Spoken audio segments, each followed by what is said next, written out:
Sanibonani Mandelepo for Kenjani Krekwas Wanave Africa. Welcome to Africa Good Morning, the news and current affairs show bringing you everything you need to know happening on the African continent and beyond. You are joined by Ashwin Berry on Thursday, the 11th of July. Looking at some of our top stories this morning, South Sudan peace talks risk collapse. Countdown to first launch of Europe's Airline 6 rocket, Ariane 6 rocket rather, and Cameroon's president wins backing to delay legislative polls. Follow all our programs, oneup2.com, DSTV 285, GoTV 25, Network Media Hub on YouTube. Top stories after the break, and we'll also be talking to talent Gore. Neo Paints has established a 67-year Namibian legacy, creating personalized paint solutions that blend quality and innovation for the Namibian people. We pride ourselves in being a 100% Namibian-owned company, investing in our country and our people by employing and empowering true Namibians. With every brushstroke, Neo Paints commits to our quality guarantee and always delivering a coat of excellence. At Neo Paints, we always stay true to our country. We are as Namibian as you.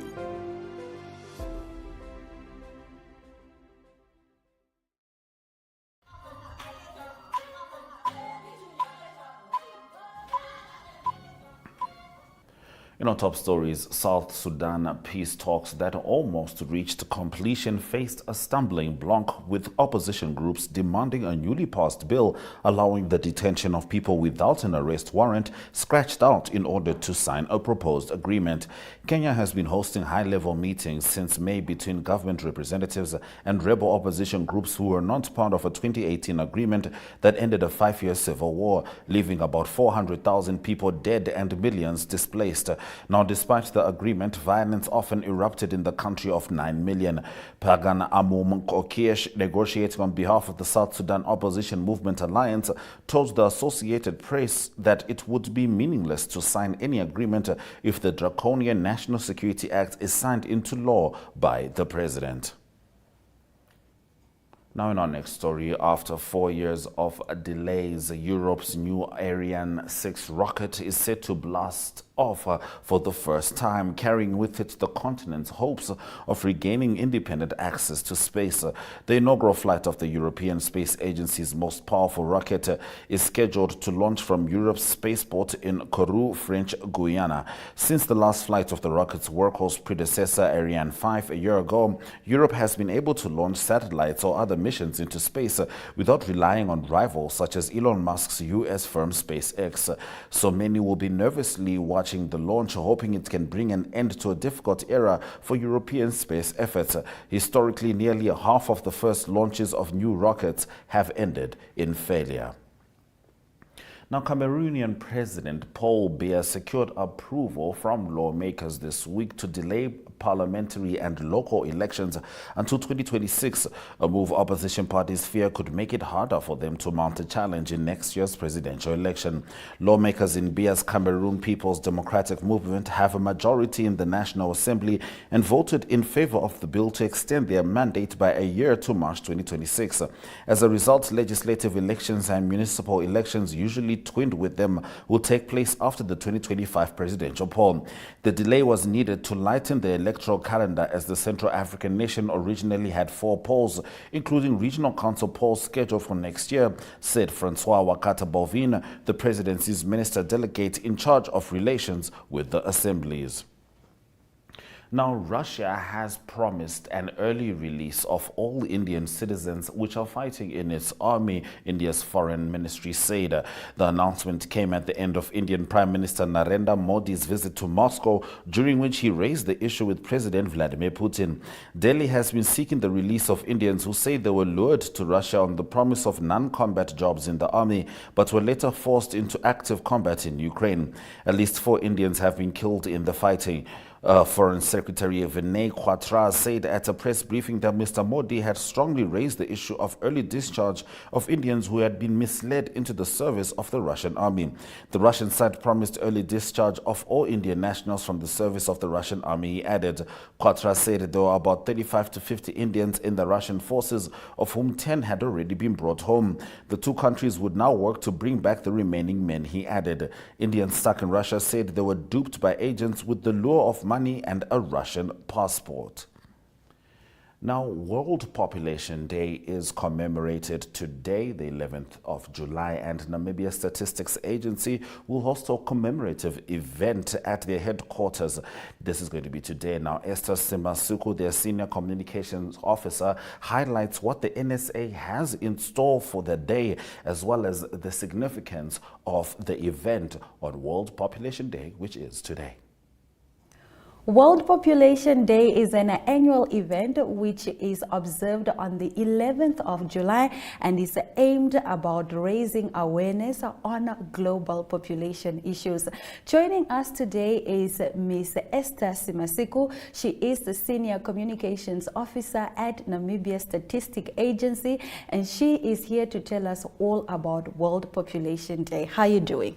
I'm well. How are you? I am fantastic. I've highlighted that World Population Day is commemorated on the 11th of July. Why is this day so important? Well, also in your introduction, I think you already mentioned why it is important. It's important because it looks at different aspects of population. And this is more important because as a government or a society, we need to know what is going on with our population. Talking about population growth, health issues, family planning, gender equality, all these aspects. I think about 2 years ago, the population world was around 8 billion people around the world. So just imagine if we are not prepared for such a growth. What will happen in terms of our health facilities? Are we able to accommodate the growth that is going on? And I think this is where the UN comes in with programs on family planning, because we need to manage. Do we have this big land for us to accommodate the growth? Yeah, so it's very important for us to create awareness on such issues. You are still with Africa Good Morning. Talent Gore from Zimbabwe joins us after the break. Welcome to My.NA Cars, your ultimate destination for everything automotive. I am your host, Diana Master. Teamwork makes the dream work, right? Discover the latest models, innovative technologies, and expert insights from our passionate hosts. Learn essential maintenance tips and get exclusive behind-the-scenes access to the automotive industry. Don't miss My.NA Cars on NTV every Thursday at 2100 hours. Tune in and ignite your passion for automobiles.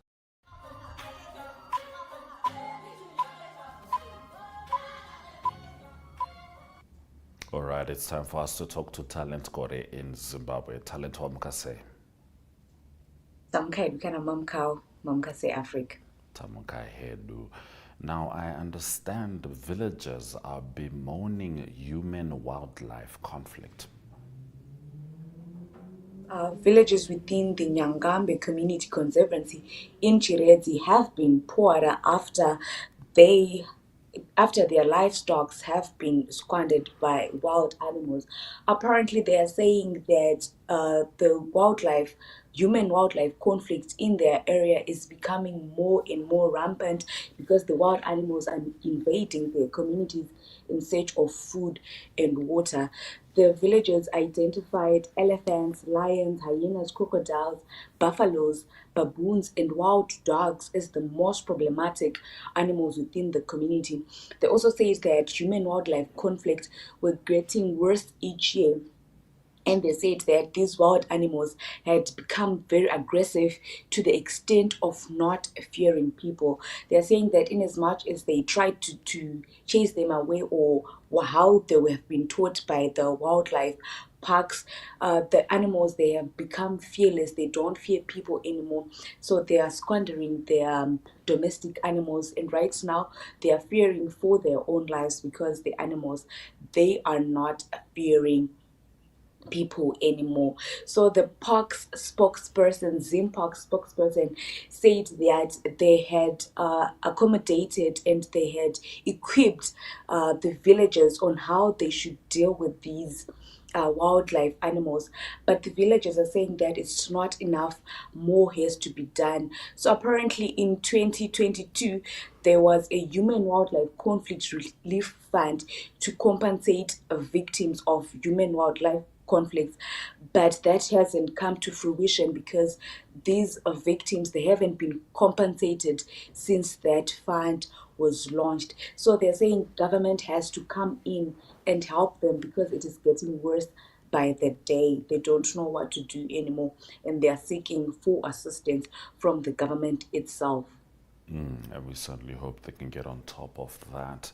Now, staying with the government, it is reluctant to dole out cash transfers as a cushion for the El Nino drought, which has been sweeping several parts of the country. And the government's reason is that they are afraid that people will misuse the money. Yes, the government is saying that they are reluctant to give people cash for the drought-induced El Nino, which is affecting most parts of Zimbabwe. They're saying that they're afraid that people will misuse the money and they will not use it for what it is intended to do. So the finance minister, Mthuli Ncube, said that the government was prioritizing grain supply instead of giving people cash in hand. They say Minister Mthuli Ncube said that their approach has been a commodity approach that's giving out grain, but also cash transfers have to be given. But right now their preferences is actually to give out food instead of cash because they are afraid that people will misuse the money. They'll use it for other things other than that which they need to use it for. Mthuli Ncube also said that usually with cash is tangible. It could be used in ways in ways that he does not support as the finance minister.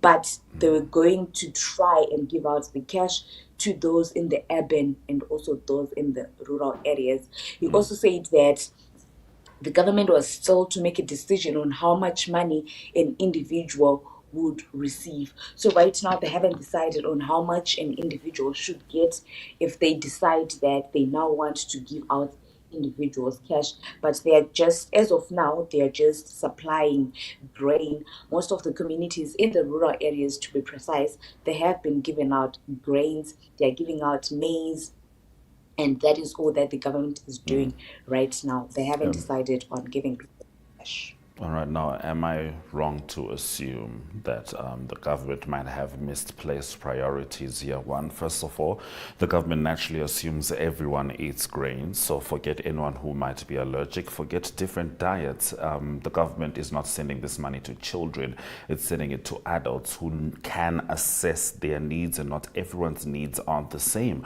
However, the government itself, if you're to look at any anti-corruption index, cannot actually be trusted with cash. So that is an interesting position for the government to take. Also to personalize such funds, it's a little disappointing. Thank you, Talent, for bringing us the news stories from Zimbabwe. You're welcome, and thank you very much for having me. It's always good having you on Africa. Good morning. Let's head over to the weather predictions before economic news.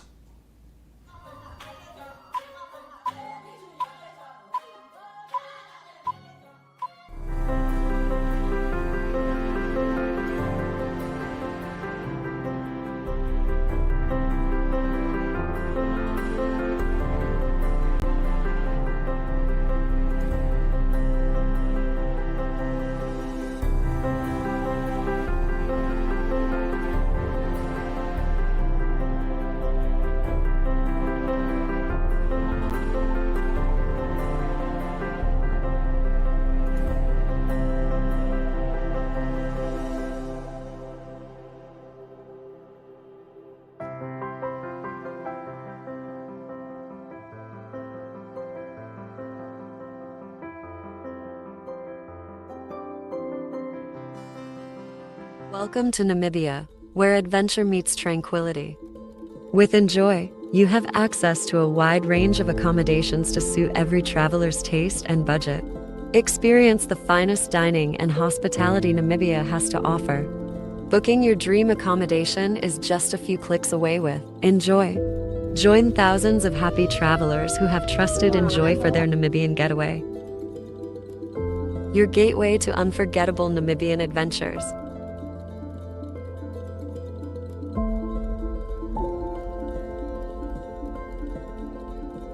Visit us today at enjoy.my.na.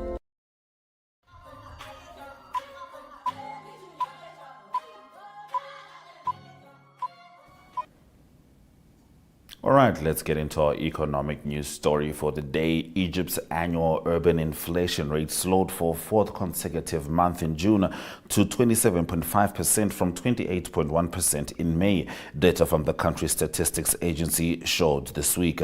June's fall extended the downward shift from a record 38% in September 2023 as authorities have shifted to an inflation targeting model and a flexible exchange rate. Analysts, however, warned of potential risks that could disrupt the downward trajectory, including increases in administered prices such as fuel, medicine, fertilizers, and natural gas.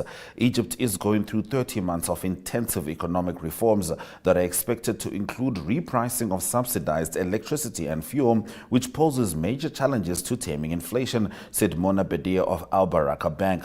Food and beverage prices increased by 30.8% in June on an annual basis and by 3% month on month, following a 300% increase in the price of subsidized bread, which came into effect on June 1. Now, the impact of the hike was limited by bread's relatively light weight in the index. It only accounts for around 1% of the food basket.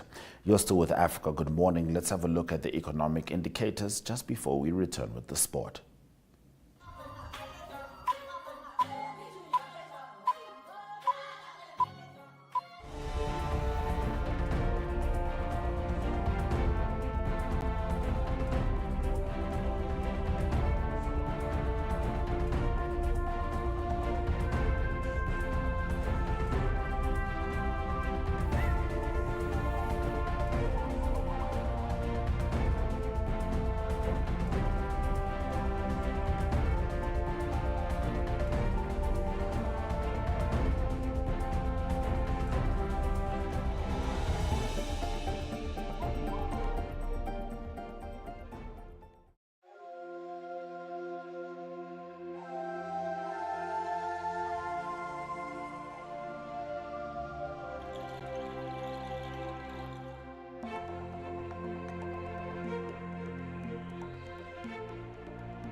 Tickets are now live.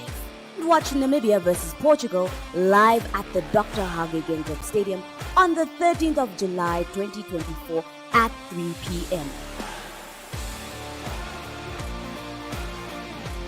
Save this number 085 785 6221 and WhatsApp #NRU to purchase your tickets online.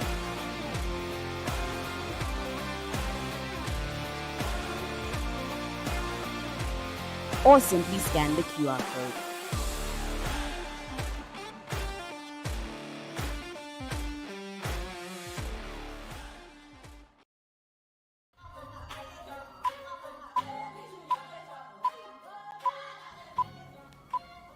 So Euro 2024 is almost coming to a close. Yesterday, England and the Netherlands went at it. Xavi Simons scoring in the 7th minute. This is for the Netherlands.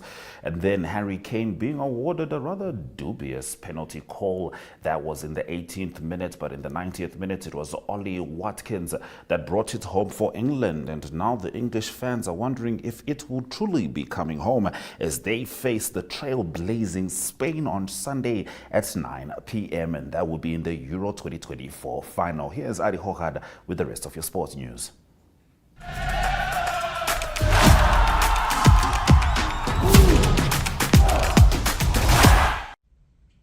Good day everyone, time for international sports news and starting off with Wimbledon tennis first, and it is reigning defending champion of Wimbledon on the men's side.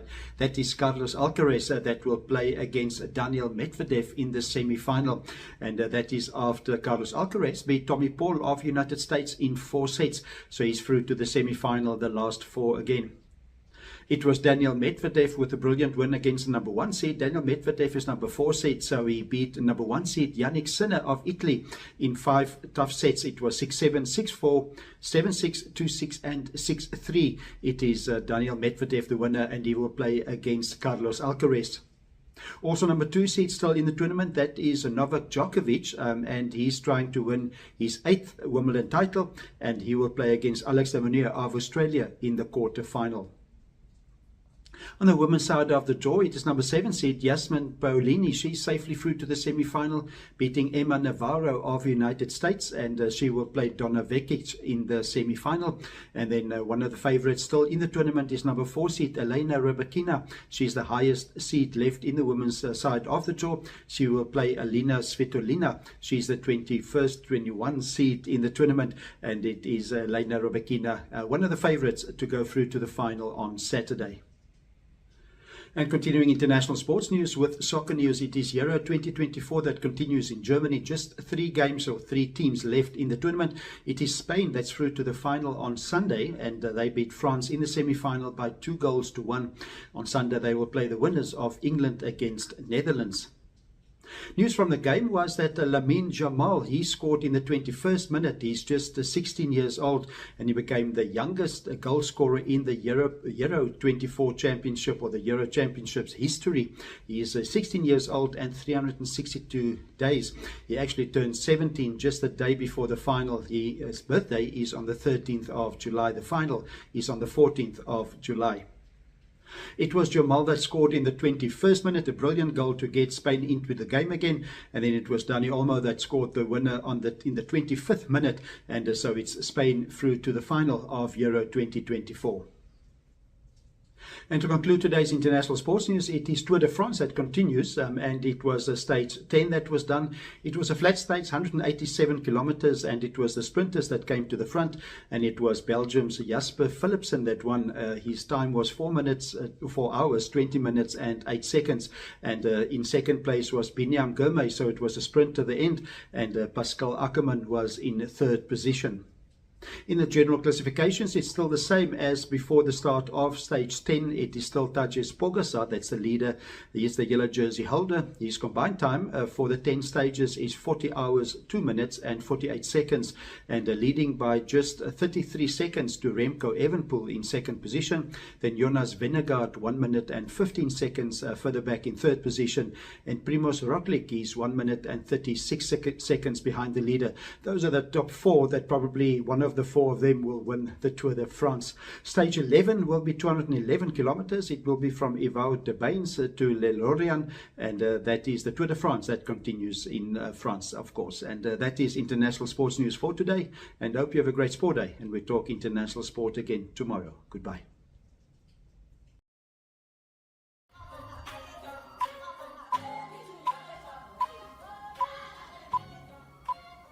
Thank you for staying with Africa. Good morning. Let's have a look at the highlights from this broadcast. South Sudan peace talks risk collapse after new security law ahead of first election. Countdown to first launch of Europe's Ariane 6 rocket.